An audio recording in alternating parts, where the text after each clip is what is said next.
Welcome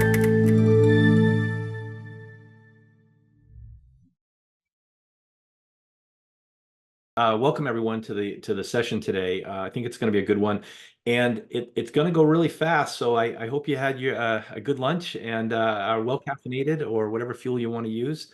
We got a lot to cover and 90 minutes to do it in.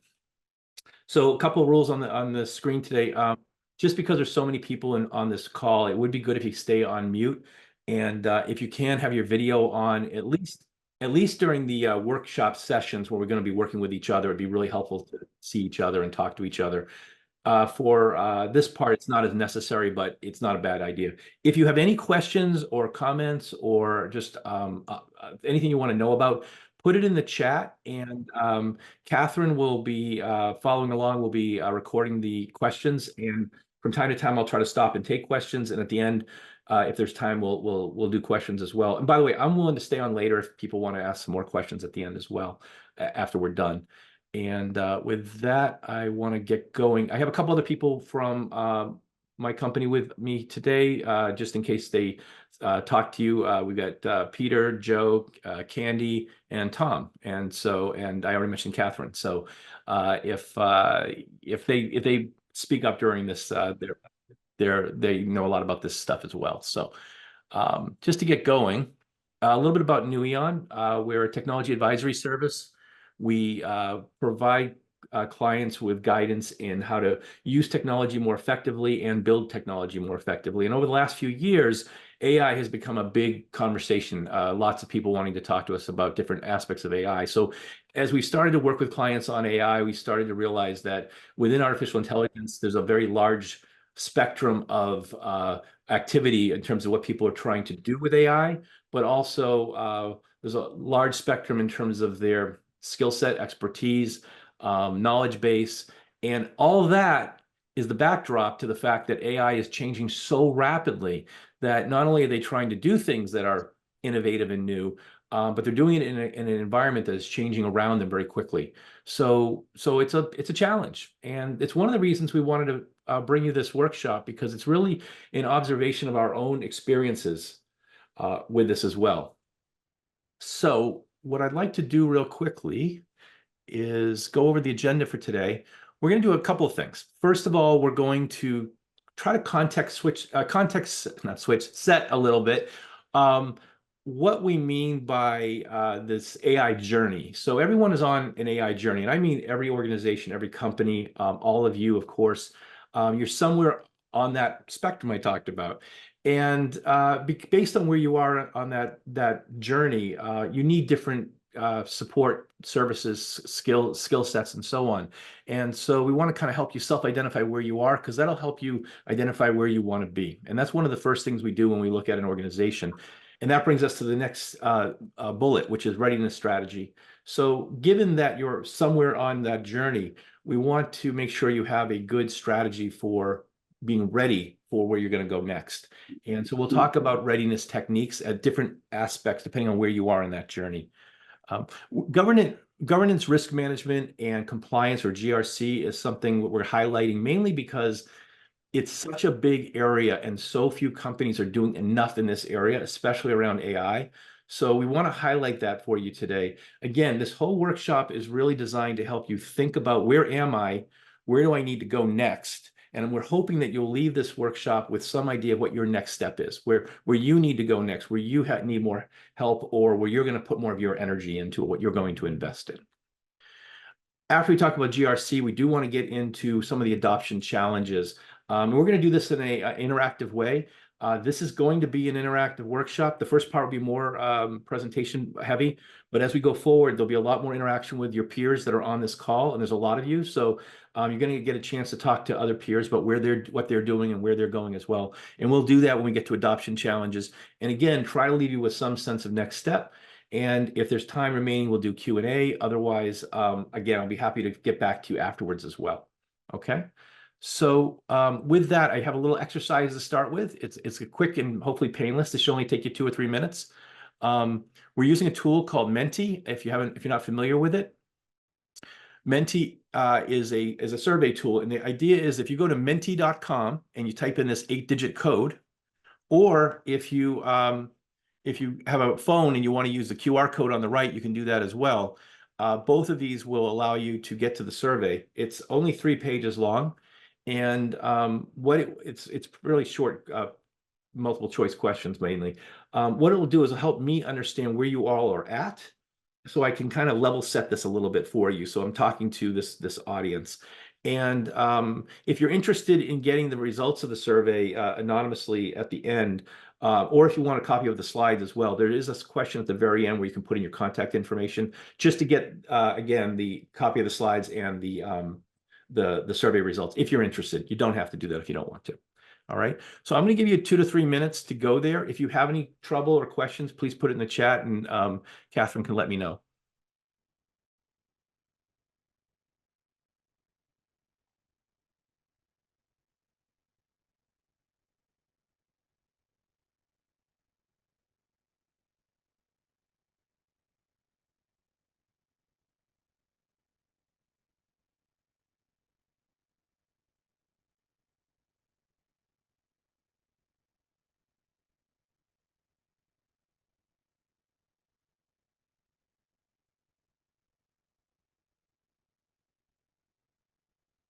Also, just want to let you know that if you don't finish the survey before we get going, you can continue to work on it throughout the presentation. It won't go off until the end of the presentation at least. So no worries about rushing it or anything, but it will help me understand a little bit better about what your needs are and where you're at.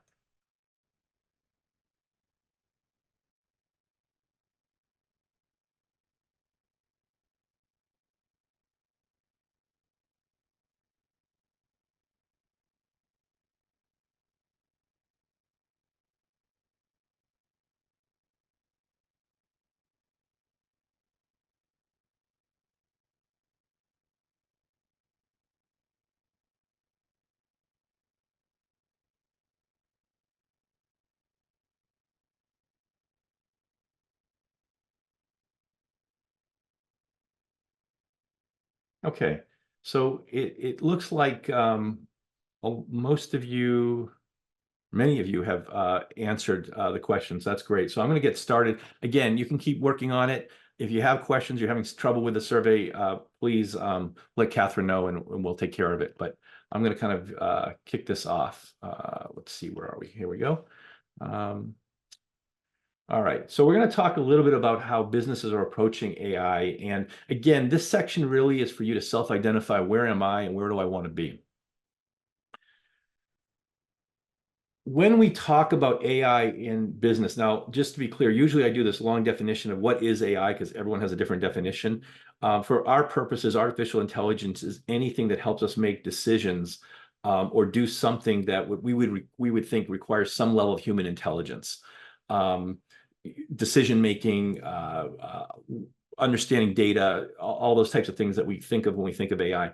Generative AI is a subset that has kind of caught people in the last few years and really made it exciting because it's generating new content, but it also introduces all kinds of risks and other issues that we'll get into as well. So the types of ways AI is impacting business today is operational efficiency. We're getting able to do more with less. Customer experiences and engagement is improving. We're able to make better decisions using decision-making tools because of AI and its ability to look at large, vast amounts of data and find correlations and patterns in the data. And then also companies are starting to innovate and find competitive advantage using AI as well. One thing I think is going to be changing over the next few years is that right now you'll hear companies say AI a lot. We're doing it today. I think in the next few years, you're going to hear it less and less. The same way you don't hear companies saying we're an internet company or we're a connected company on the web. AI is going to become more and more it just is part of what we do. But we're not there yet. And so it's still a big part of the conversation that we have. The main thing I think I want you to take away from this is that every company is impacted by AI, whether they know it or not, and whether they address it or not. And that's where it becomes a risk because they have it, whether they're using it or not.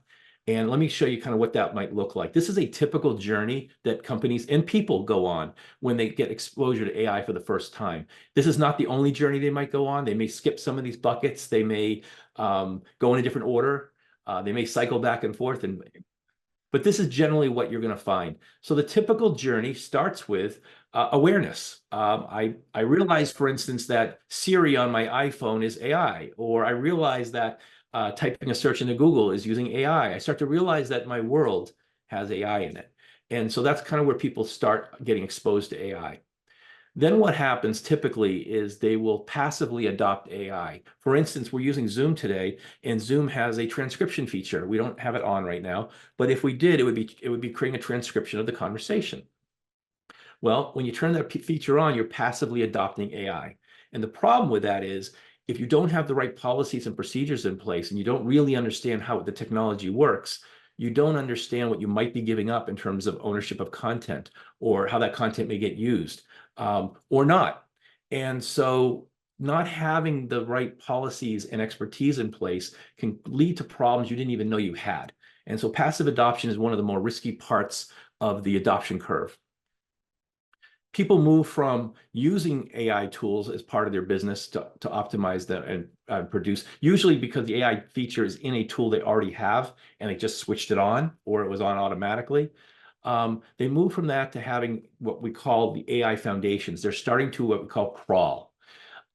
They start laying down the foundational work to make their organizations AI ready. This includes things like infrastructure, governance over their data, thinking about the data that's accessible to the AI, and then their initial understanding of what the impact of AI could be on their organization, both from an internal and external perspective. So how they collect data, how they store the data. They start using it for basic analytics, but they also start to realize the limitations of those analytics. They may start to do some pilot projects. So this is just the beginning of using AI for real. From there, they start to adopt AI in a more complete way. They experiment with AI technologies, they do R&D projects and so on. They focus on building internal capability. So now they're starting to train people. They're starting to get the right tools in place and process in place. Hopefully, they're starting to think about governance of AI more seriously. They start to realize the legislative issues, the regulatory issues, compliance issues as well. And so they're starting to do pilot projects, things like that. We usually meet people right before they get to this point. That's usually where they're starting to talk to us about AI issues. Then you get into scale. So now what's happening is they've actually taken AI and they're building things with it. They're starting to run their business with AI. They're starting to build products that have AI in them. It's no longer the chat bot on their website. It's now the integration of AI into their shopping experiences and things like that. So they're getting much more sophisticated in the way they use AI, and they're doing it at scale. So now they have all the scale issues around infrastructure, data storage. It's more complex. And that's where we're trying to get a lot of clients to. So maybe you're already there, or maybe that's where you'd like to get someday. But there's a process for getting there. And then where most companies are not, and I think I'll fantasize about getting to, is the flying. So they all want to get to some place where AI is driving their business, which is fully embedded in their organization, their culture, the way they work and operate, and they have all the systems in place and infrastructure in place to really kind of fly with AI and drive innovation with AI. Some companies are doing this today, but very few are doing this well. And so there's a lot of work in this area that needs to happen. By the way, it's not necessarily the company's fault. AI is moving so fast, it's nearly impossible to keep up with all the innovations, not just on the technical side, but also on the legislative and regulatory side. So there's both, legal implications, and then there's technical implications that are making this very difficult to stay up on. And so building that internal expertise is a long-term investment for most companies. And that brings us to readiness. So what's happened is you're somewhere on that journey and you said, I need help, or I want to understand where I am. And so when we brought into a company, typically what we're looking for is, where are you and what do you need to get ready for wherever you're trying to go next? And so what readiness looks like to us at a high level is essentially these 11 steps. The first step is, and honestly, this is the one we usually get stuck on first, is your AI strategy, what you're trying to do with AI, clearly aligned with your business goals? And the reason we get stuck here is usually that the company doesn't necessarily have clear enough business goals to begin with. It's not clear. No, if I get 5 executives in the room and I ask them all what the business goals are, they don't give me the exact same story. This happens a lot. So first thing to do is make sure that the business goals themselves are aligned. Then we need to make sure that your AI strategy is clearly aligned with that business strategy. The worst thing that can happen is AI becomes a nice to have at this point, meaning that we're not going to take it seriously. It's not really going to drive our business, but we're going to put some money into it. The problem with doing that is that AI actually needs a lot of investment to be successful. And if you don't take it seriously, you will get to a certain point of success and then it will peter out. You'll just find that you don't go forward with it. That happens way too often. So job one is to make sure that there's clear understanding of what the value is of this AI initiative as it aligns with the business goals. So it's not just a great idea, it's a great idea that's going to drive our business. Second thing, establishing a cross-functional AI governance team. As we're going to talk more and more about, AI requires, for success, requires a lot of understanding of what stakeholders need and being ready on a governance level, meaning that we're doing the right things with the data, we're thinking about privacy, ethics, and a lot of other issues we're going to talk about. In order to do that well, you need to have all perspectives of your business communicating effectively, and that's why a governance team is really valuable. And we'll talk about what a governance team looks like later on.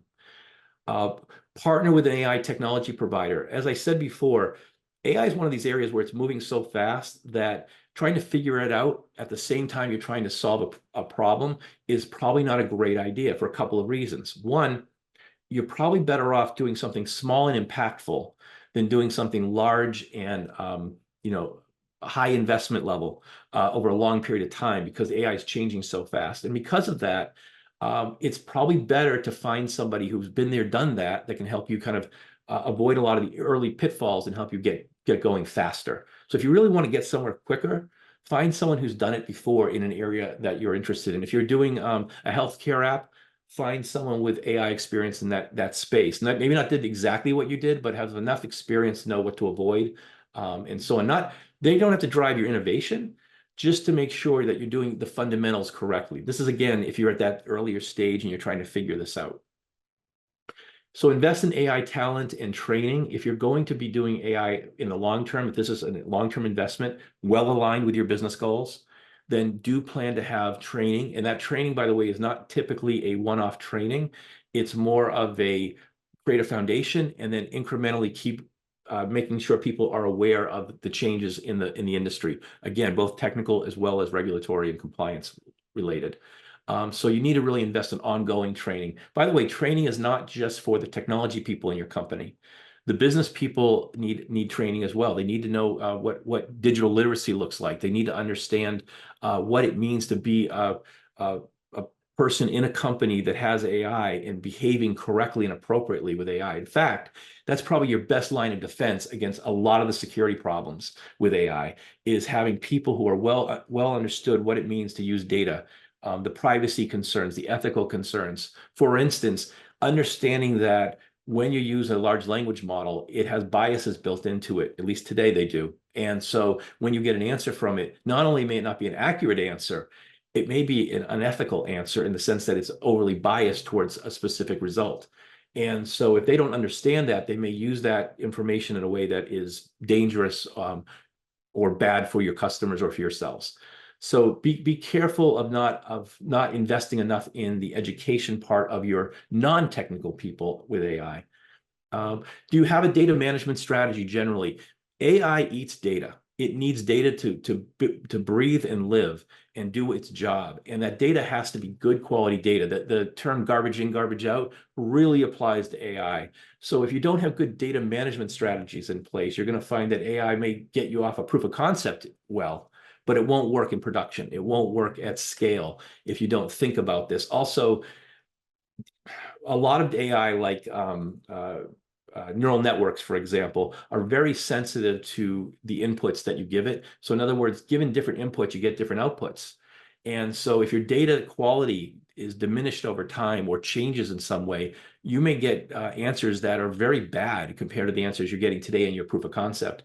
So monitoring and watching that data is important as part of the data management strategy.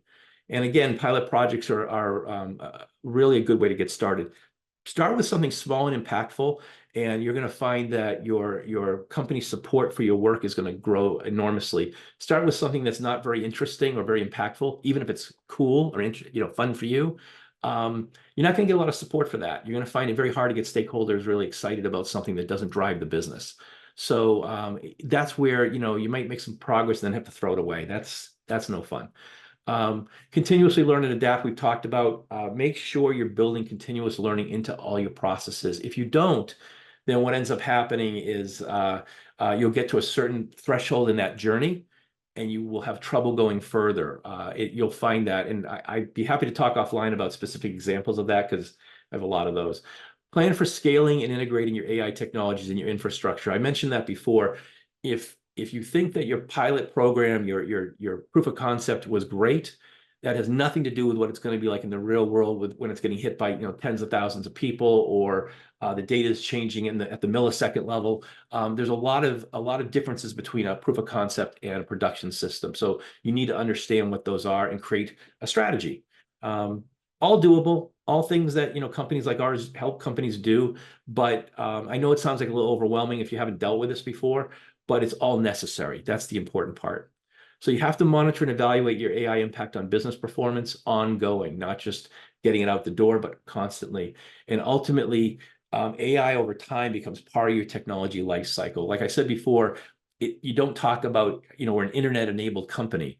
Well, eventually we won't want to be talking about AI-enabled technology. It's just part of our technology stack.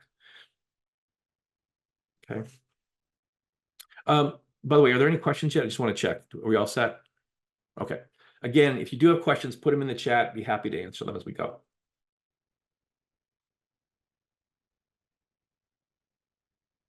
So let's talk about aligning your AI strategy with business goals. I mentioned that before. So what does that really look like? Well, first of all, you need some way to analyze your business with some framework, some disciplined framework. I typically recommend using a balanced scorecard as a starting point, just something that'll help you identify what your key objectives are, because what we're going to do is we're going to want to align that with our AI objectives. So if we say we're going to build a chatbot on our website, which business objectives are that going to help us attack? And so that's kind of what we're talking about. Also, look at your current infrastructure. As part of your plan for aligning with AI, you have to understand where are we from a data management, from a hosting, from all of our networking. Where are we in terms of our IT assets and tools and technology and understanding? Because from that, you can build a path or directionally of where you need to go. Maybe you need to bring in a vendor short term to help you overcome where you're inadequate in certain areas to get to your goal, but then transition to you hosting it yourself. Or maybe you want to find a hosting partner that just does what's called ML ops, or machine learning operations, for you and runs your operation for you. There's all these different strategies, but you need to understand where you are to understand where you want to go. Organize regular meetings with feedback sessions. So one of the things that happens a lot of times with AI is it gets done in a silo. There's some small group within the company that has this great idea and they're going to go do some skunkworks experiment. And the problem with that is they don't have enough insights into the pain points the business really has, because they're not engaging with enough of the stakeholders when they're making these decisions. The other thing that happens is without stakeholder alignment, they may start to build something with AI that is not congruent with what they want to do in other areas of the company. And what you end up with is another siloed technology. And that will only go so far and only have so much value. So if you really want to maximize the value of AI, make sure you have good stakeholder engagement from beginning to end. Because one of the things we want to do is identify and prioritize our AI use cases. There isn't a client I've talked to who doesn't say to me, I've got this idea for AI. I want to build this thing. I want to, analyze this business in a way it's never been analyzed before. We say, great, let's talk about that. Let's figure out how that matches to your objectives. Let's make sure your stakeholders are involved. Let's understand where you are with your data and your infrastructure. Let's do all those things. And then as we start to talk about that use case, what ends up happening rapidly is they say to us, oh, I've got this other idea and this other idea and this other idea, and so on. And before you know it, they've got 100 different ideas they want to do. So which one do we do first? And so to help them through that process, what we do is we use something like an AI impact and feasibility matrix, which is very simply a way to prioritize all of that work. Part of that is also defining what the ROI is going to be, because that should really influence the use case priority as well. And so we'll do that as well. And we'll talk about that a little bit more. We need to make sure that you've assessed your current capabilities with AI before we go forward from here. Because if you don't have an understanding of where you are, where you want to be, you're going to meander through this. The biggest problem I've seen is companies not knowing what they don't know. So they think they know enough to do what they want to do, and they start to invest in it, and then get to a certain point and realize they've made some mistakes. And the worst part is that the technology, remember, is changing so rapidly around them that they may end up reinventing the wheel where someone else has already done it. So build buy decisions within the AI space are complicated, and they really take a certain level of expertise to do well. So don't beat yourself up if you don't know where to go. What you need to do is find someone to help you with that. It really will make your case a lot smoother as you go forward. All right. This is just an example of what a balanced scorecard, I mentioned it before, just to give you an example of one. So basically with a balanced scorecard approach, and again, there's lots of different ways to look at your business. This is just one way to get everyone on the same page. Look from a financial perspective, internal business operations perspective, your customer perspective, and also how you want to grow and learn as an organization. So these are different areas of your business. And in each area, you would define a series of objectives. These are just examples. And then metrics, how are you going to measure success for these objectives? And then what use cases of AI would help with those metrics? And so by aligning these things this way, it's just a way of keeping people clear about what we're doing and why we're doing it. This is an example of an impact feasibility matrix at a high level. So essentially what you do with the feasibility matrix, and there's a lot of detail behind this that, if you want to know about, we can get into, but basically what you're saying is for any given AI initiative we do, we're going to consider first what we think is what constitutes impact on our business. And so we have some examples on the left here. Revenue growth may be something that impacts our business. Cost reduction is good. Our customers are more satisfied or engaged. Operational efficiency. And then for each of those, we would weight them. In other words, maybe we care more about revenue growth, or maybe we care more about cost reduction. So each one of those would have some kind of weighting to them. And those are our impact criteria. Feasibility criteria also are specific to our technology stack and our technology expertise and other technical issues around our business. So we might think about things like data availability as part of our feasibility. So we have this great idea for AI. We want to calculate everybody in the world's satisfaction with our product. Great. Do we have the data? Oh no. Well, then data availability is going to be a feasibility issue, isn't it? Technical ease for us to do it. Do we have the right competency? Is what we want to do a reasonable thing to build? Is it going to be hard? So technical ease of building. And then time to implement. Is this going to take a long time or a little time? Clearly, the longer it's going to take, the less feasible it is. It's not that we can't build it, but again, as I said before, you don't want to take on a 5-year AI project. You want to find something small that you can get an early win that's high impact. So once you kind of figure out what your criteria are and you weight them, you can score each of your initiatives, the orange dots, and kind of rate them. Anything that's high impact and high feasibility, that's probably what you want to do first. All right. Anything that's low feasibility and low impact, probably what you want to ignore and not do. And then the other ones, maybe are a little longer term. So that's just a way of looking at it from an impact feasibility matrix perspective. Why do we care about ROI so much? Thing about AI is that it is an investment that can feel like a fad if it's not taken seriously. And so in order to take it seriously, you really want to use ROI to measure the effectiveness of the AI to prove it was worth it. Did it really solve the problem? Did it really give us the value we thought it would? It will help guide future investments because of that. Also, you're going to demonstrate value to your stakeholders, which is going to make them more engaged and give you more attention for your projects. And ultimately, it helps justify the resource allocation necessary to make AI work. So ROI is a big deal. There's lots of different metrics that can be used to measure the value of AI. These are typical business ROI measurements for AI. I do want to stress there are also technical ROI benefits that are more specific to the technology. For instance, when you're looking at machine language models and you're saying which model you would prefer, there are metrics that we would measure, such as accuracy or speed, that would go above and beyond these ROI metrics. But they're specific to the technical problem you're trying to solve. All of these metrics go into determining priority. And what we're really trying to figure out is this AI project the right one for us to work on now, and why? And this helps answer the why.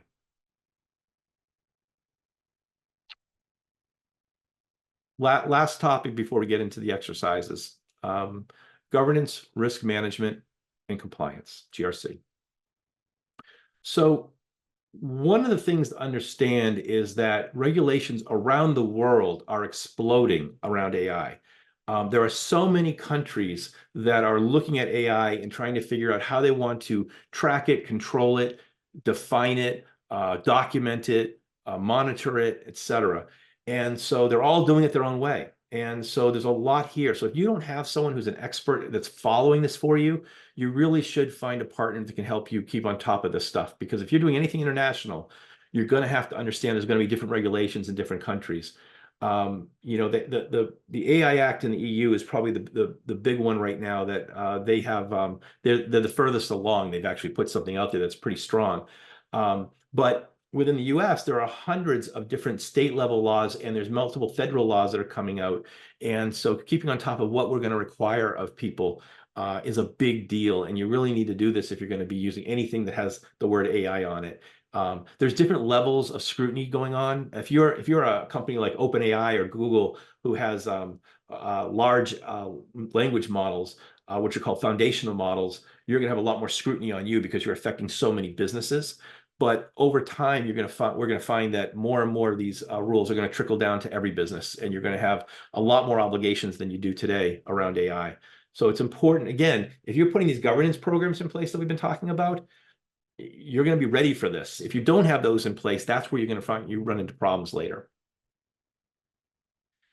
No matter which law, this is the good news, I'll tell you right now, no matter which of those laws you were talking about, no matter which country we're talking about, most of, if not all of their rules and regulations fall into these categories, and one or two others I'll explain later. So how you're managing your data, how you're dealing with privacy, how you're protecting intellectual property, as well as what you're calling intellectual property, how you're dealing with the ethical considerations like bias we talked about of AI within your organization, your security, obviously cybersecurity as an example, but other security around AI is really critical. And then transparency and accountability. Now, there's a story from that was a couple of months back. I've told this a few times, but around Air Canada. And so the way this story goes is that a person went to the Air Canada site and used their chatbot and said, I have someone in my family died. What's your bereavement policy? And the chatbot told them the wrong information. And they acted on that information. They took the flight and then found out they owed a whole bunch of money, and they sued. And the court said that Air Canada was responsible for the wrong information the chatbot gave them. They said, but the chatbot is from a third party. And the court said, doesn't matter. You're representing that information is correct. You're responsible for that information. So two things here that you need to understand. Air Canada was transparent. They had a chatbot that was AI operated, and it had a different company probably in the footnote or something. So they were transparent. They were still accountable. So you need to understand that your organizations are going to be transparent and accountable. You're going to have to deal with both. And that's a big deal. Okay.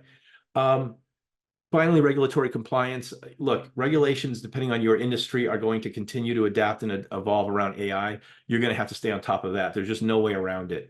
If you're not in a highly regulated environment, this is less of an issue for you, but certainly there are basic compliance issues around privacy and so on that you're still going to have to deal with. So governance is key. And what you should probably do to get started is, this is hopefully simple for you. Look at your current policies and just evolve them to take into consideration some of these issues around AI.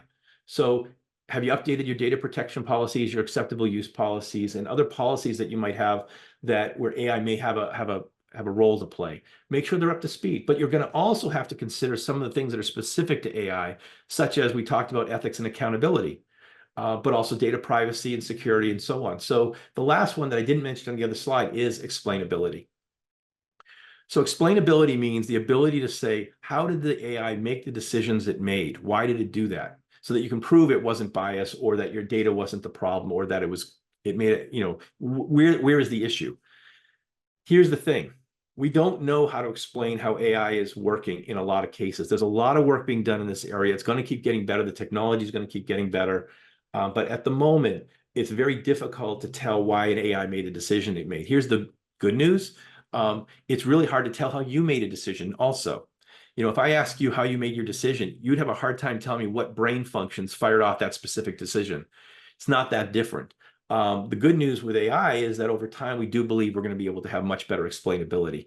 You're going to be responsible for that explainability, whether your technology is up to date or not. So be aware of that over time, those regulations are going to get more scrutinize you more, and you're going to have to get ready for that. So understanding explainability and what your obligations are over time are important. But if you can put processes in place today to handle that, you'll be better off. You'll be ahead of the game. We talked about having a governance committee. Who should be on your governance committee? Well, today, if you have governance in your company at all, you probably have some of these roles. Some new roles I just wanted to highlight for you that are starting to pop up are Chief AI Officer and Chief Data Officer. And the idea is that you don't have to have these roles or these titles on your executive team, but you do need to have accountability for the things these officers would be doing. One is being aware of all the things we've talked about today. Somebody's got to do that. Somebody's got to be the kind of the top person of that within your organization. It's one of the questions we asked on the survey, and a large portion of you said you don't know who's in charge of AI decisions right now. So that's one area where you think about who's your AI officer, and you don't have to call it AI officer, but someone has to be responsible for understanding the regulatory landscape, what technologies are there, where the data is going, how the data is being used, the ethical considerations, all of that. So data officer and AI officer, or someone playing those roles, is important to have in your governance committee. I also want to highlight a specific framework from NIST. And the reason is this: if you're going to have a governance process and you're going to have a risk management framework of some sort, this is just a good starting point if you don't already have something in place. There's a couple of reasons for it. It's a relatively new framework, but the federal government has already mandated for a lot of federal agencies. And from what I'm being told, it's probably something that they're going to start to require from their vendors. So if you're doing business with the government, chances are you're going to have something equivalent to their risk management framework as well. And the whole idea of it is to minimize the anticipated negative impacts of AI on the organization and on customers. So it's a good thing for you to go look at. I didn't put the URL here, but if you want it afterwards, it's easy to find. If not, reach out to me. I'll be happy to get it for you. It's just a good place to start. It's not necessary. If you have your own framework, use what makes sense for your organization. Every organization is different, but you need to have some kind of structure around how you deal with risk when it comes to AI. And this is just a great place for you to start. That's the only reason I'm highlighting it. All right. So what we talked about so far is the way that you self-identify where you are in your journey, and based on that, you can start to assess how ready you are for AI based on what you're going to do with it. If you're just kicking the tires on it, obviously your regulatory issues are way lower than if you're putting something out in production that's, I don't know, going to monitor someone's heart and tell them about their health risks. So it depends on where you are and what industry you're in and all of that. But then regardless of that, you still need to deal with these issues. And so having governance is important. Start to build that muscle if you haven't already in your organization. Start to put those pieces in place. And if you need help with it, there are experts like us that will help you with that. But I do think in the AI space specifically, if you don't have internal expertise, it is definitely an area where I would look to someone who has that expertise to bring it. You don't want to figure this out on your own. It's just, there's too many moving parts. Once you're up and running, there's no problem with you building that internal muscle. And I recommend you do, but you got to start somewhere. So no matter where you are in your journey, there is adoption challenges. And so what we want to look at right now are what those adoption challenges might look like. So these are areas where we find adoption challenges. You may have others, and I'm going to be interested to hear what your others are. Will we share the presentation?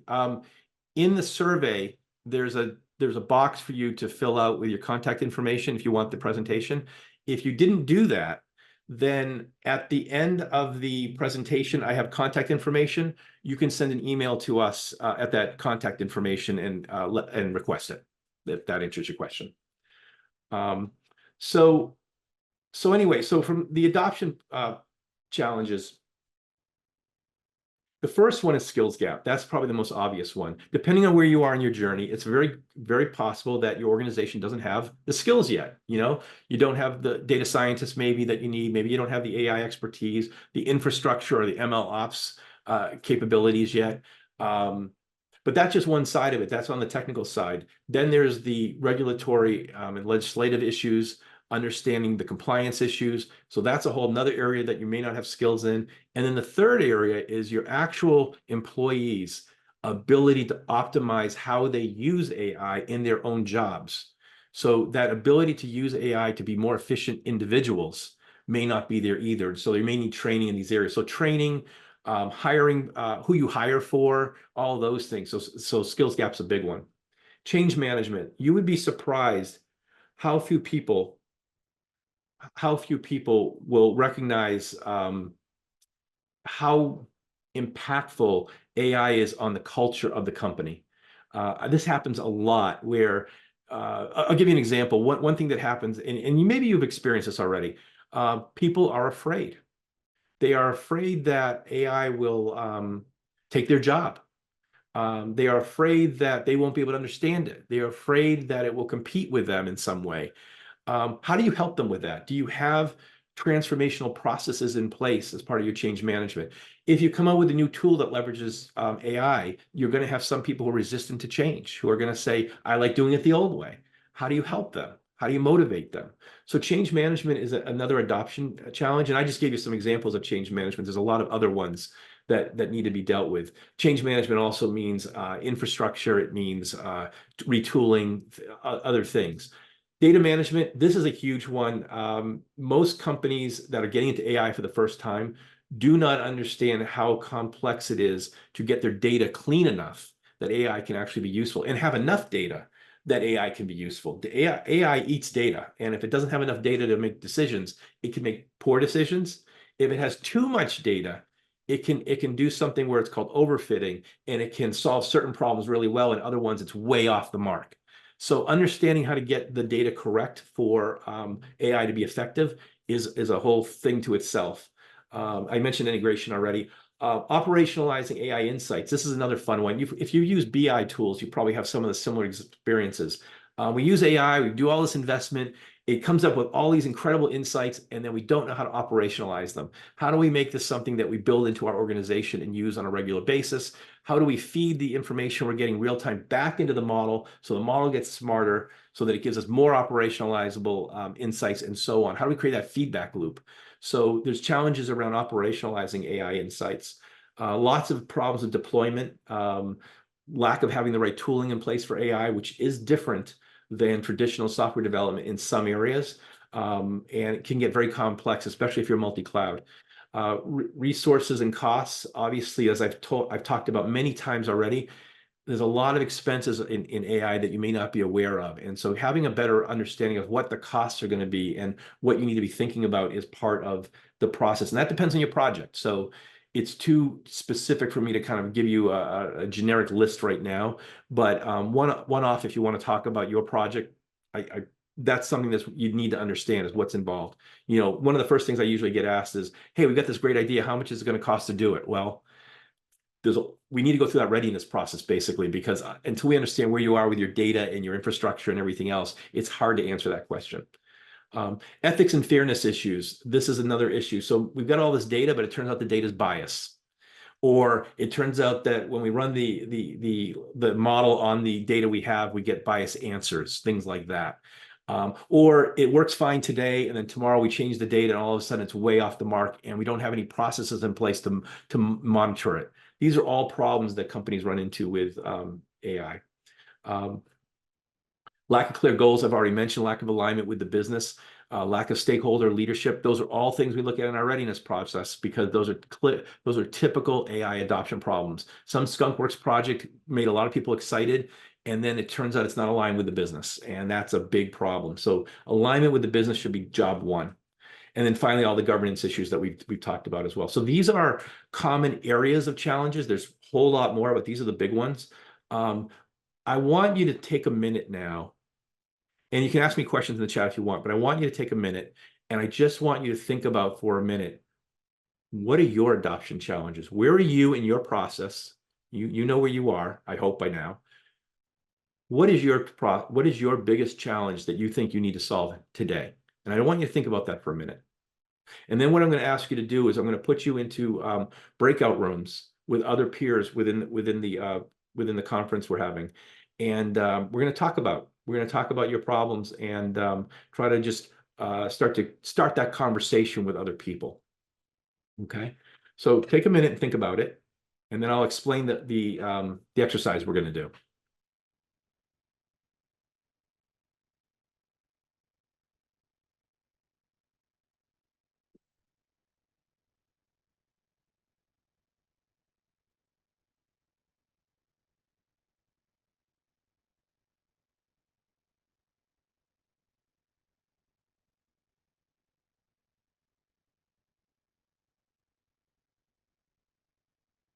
Okay. I hope you had enough time, but I just want you to think about where you are. So what I'm going to do now is we're going to put you into breakout rooms. And the way this is going to work, this exercise, by the way, this is going to go really fast. I promise you, you're going to feel like you lost your breath, and there's a good chance we're going to cut you off halfway through your sentence. So just, it's okay. The whole idea of this is to get you talking to someone and thinking about your problems. And I hope you enjoy the process. It's very fast. You're going to go into a room with someone for 2 minutes. I'm sorry, for 4 minutes. You're going to talk to them for 2 minutes about your problem. So you're going to introduce yourself and just immediately jump into, here's what we're dealing with. And feel free to share as much as you feel comfortable sharing. So don't share something you think you can't share. But talk about where you are, what your thoughts are, what you care about. Get right into it. You only got 2 minutes. And then we're going to give you a heads up inside the breakout room. And then the other person will spend 2 minutes telling you about their issues. And you can ask clarifying questions as you're going. That's fine. What we're going to do then is we're going to bring you back into the main room, into this room. And then we're going to rotate you again, and you're going to talk to someone else. And we're going to do this a total of 3 times. So it's really fast. Boom, boom, boom. You're going to talk to someone about your problems. You're going to hear about their problems, get exposure to their problems. And then we're going to do that 3 times. And so you're going to get a chance to really verbalize what your issues are. The reason we're doing this is, first of all, so you can see you're not in this alone, that there are other people dealing with similar challenges. The other reason we're doing this is that it's going to help you start thinking about how to explain it, because the next exercise is going to be about problem solving. And I don't want to focus on problem solving until you can really feel comfortable articulating the issue well. And this will give you that opportunity, okay? During the exercise, if you have any problems, you can always jump out of the breakout room and talk to us, and then we can put you back in the breakout room. Be careful, though, to not leave the meeting. You can leave the breakout room, but don't leave the meeting, because that will cause a problem. All right. And with that, we're going to get started. This is going to go pretty fast, I promise you. Catherine, whenever you're ready.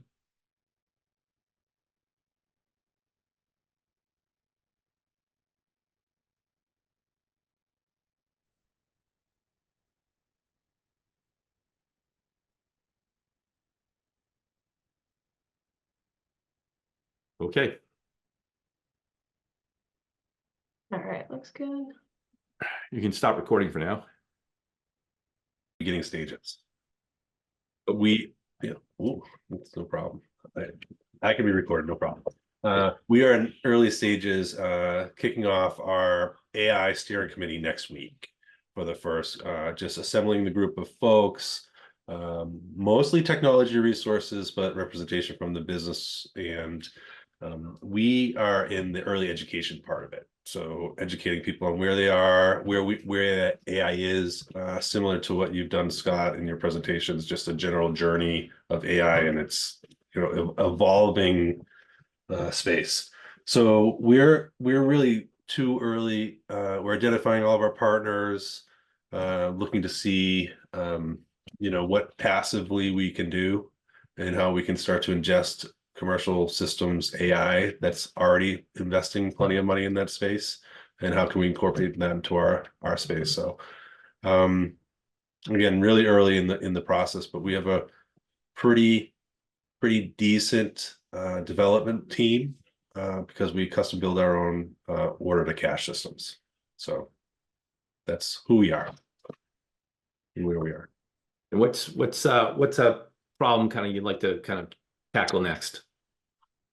Yeah, I mean, once we get past the education part, our data governance and our data quality, we've been trying to improve upon that for many years. We look at AI as an opportunity for us to use some of the foundational principles to get our organization better prepared to be part of it.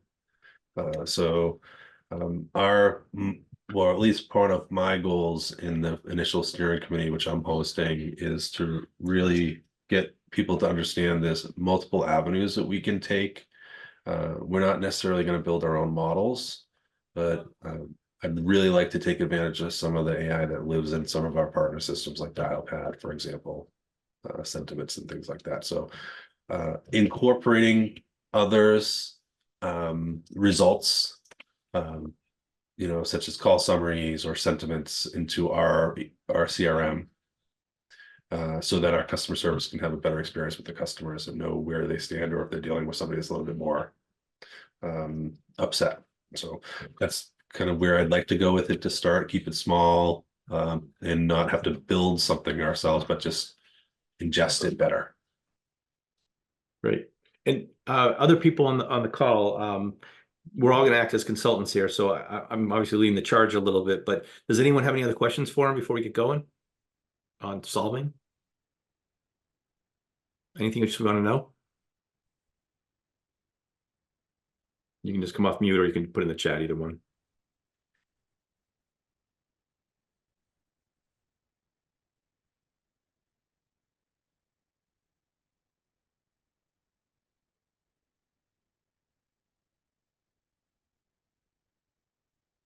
Nobody. All right. Looking for So more questions from the audience or questions for Tim? questions for Tim. Well, that's it. We're done. AI, check. Done. Well, I've got a million for you, so I'm just trying to hold my breath and let other people talk. But here, I'll give you, Tim. So a couple things. First of all, I talked about the idea of having a governance team. It sounds like you have your committee starting up on AI. That's great. But I also talked about the notion of aligning AI with your business objectives.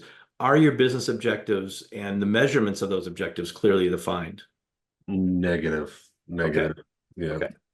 So that would be my first recommendations to you in terms of a next step, honestly, from everything you said. I'd like to see how other people feel about that. But what I'm saying is, if you can spend the time to really get that, see, that's always the hard part. If that's not in place, and that's very common, you are not alone. Yeah. Then it makes it every other decision is based on that. So everything you're doing is going to be mushy. It's sort of like, are we doing the right thing? Are we going the right way? Is this really make sense? You're going to have to be questioning yourselves all the time with every decision. Whether it's, should we use this data base or not? Should we integrate with this particular source or not? It's going to be, well, we think it feels good. We think it would be helpful based on what? At what level? What level of investment is going to be worthwhile? How will we know if it's there? So a lot of those initial questions that have nothing to do with AI really need to be resolved first. And then you can run. So to get you to go from a crawl, walk, run type of mentality on this, because you describe yourself in the crawling phase of this, you can get there very quickly, I promise, if you can first have that exercise. And the tough part about that is it's not just about you anymore, right? It's really the entire executive team has to be bought into this. Defining what are the goals, how are we going to measure them, what success look like at a KPI level. And once you have that, like, how much better does your customer service have to be after you implement this? How are you going to measure that? What's the quantification? There's a wonderful book. I love this book. I recommend it a lot, called The Tyranny of Metrics. I'm spacing on the author's name right now. And it talks about how metrics can be used to drive business, but it can also create really bad unintended consequences when they're bad metrics. And what happens is most metrics are the wrong metrics, because they're usually proxies for what we really want to measure.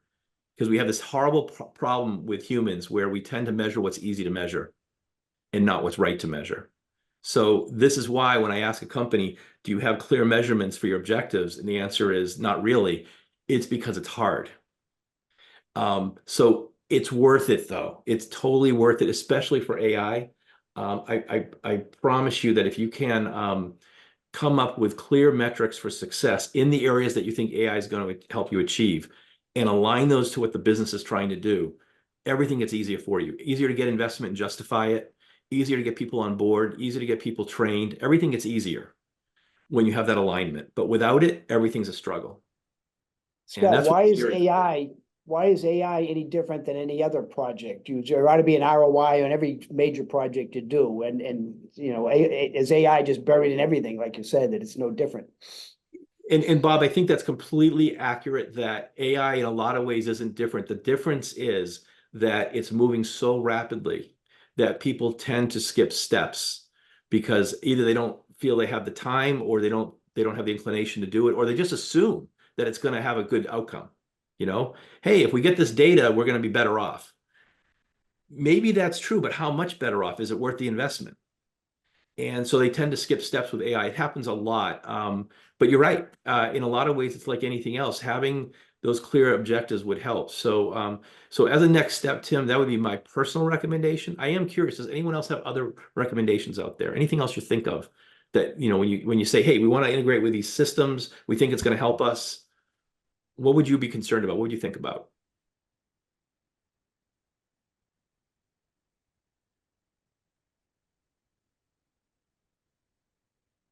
How quickly these systems change probably is going to become a challenge as well.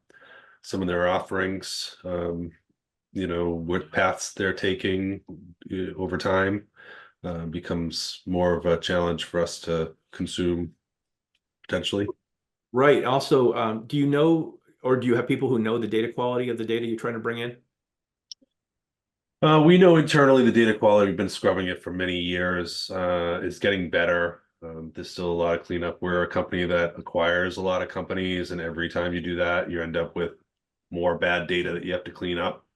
Yeah. So it's, anything that flows through our system is in good shape.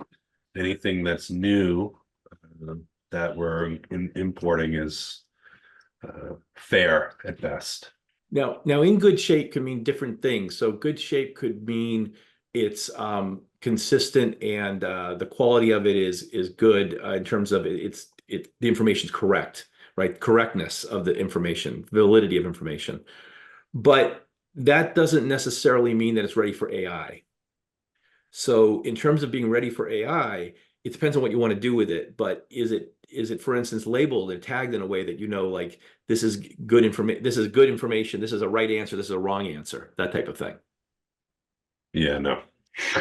Right. Yeah, right. No. We have well-structured relational databases. Exactly. So and that's what we find a lot is that the data is in good shape in terms of we don't have garbage in our database. Good start. But there's still this human element that gets left out of the process. Somebody's got to go through and tell the AI, this is what good looks like.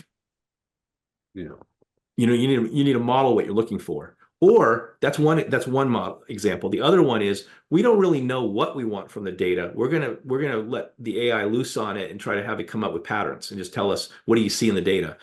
And then now you're getting insights. And this brings me to the other point I made earlier on, which is, can you then operationalize those insights? So if it finds interesting patterns in your data, do they matter? So what we tend to do is, again, this gets back to getting the objectives clear, the measurements clear, is we kind of do a hypothesis up front. We try to build formal business cases before we go into actual implementation.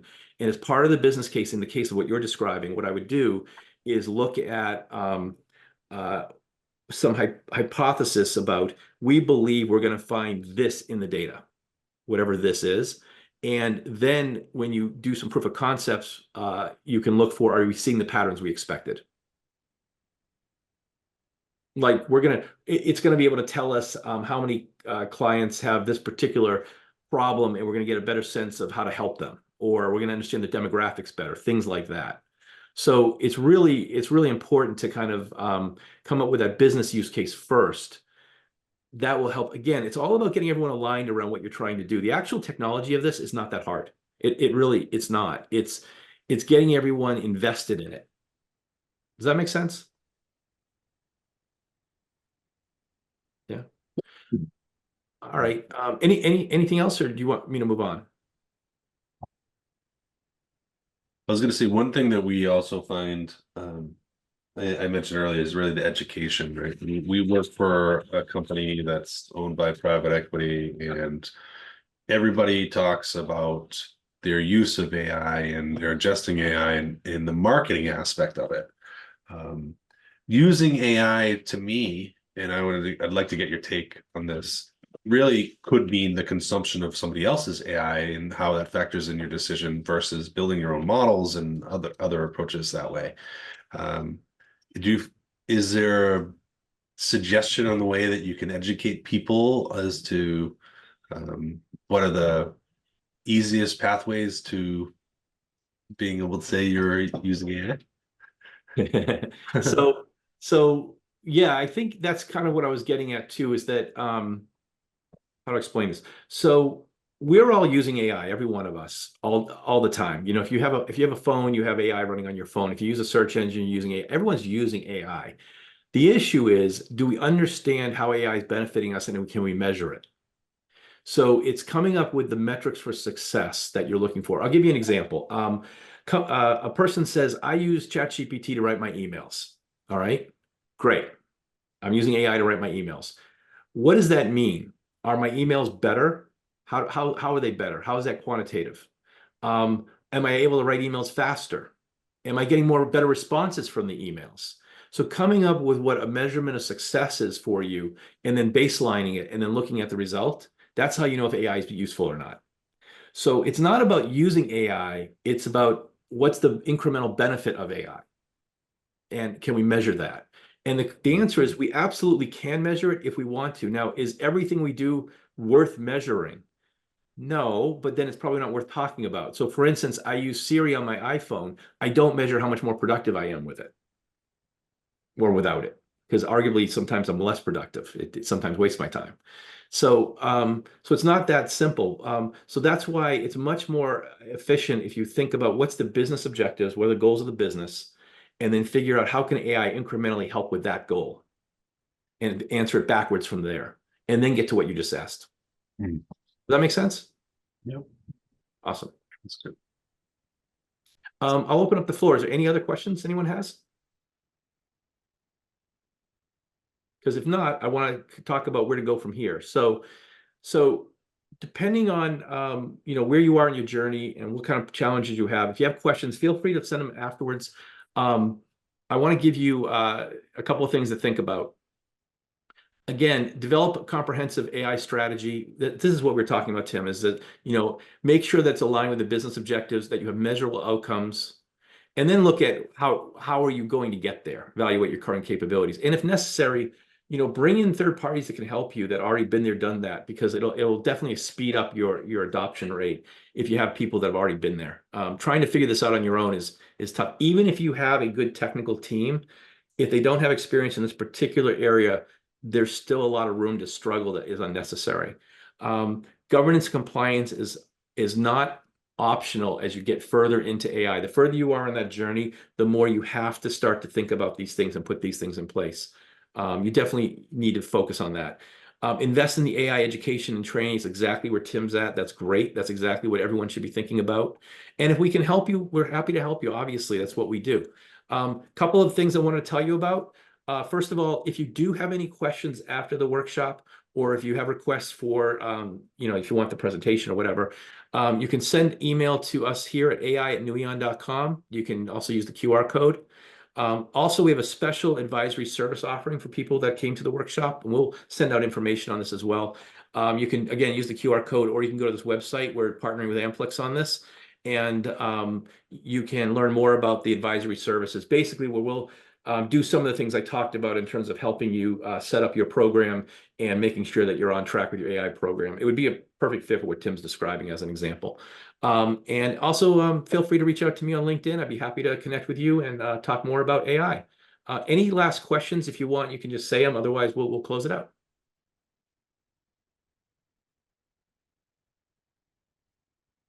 All right. Well, thank you for coming, and have a great day. Thank you.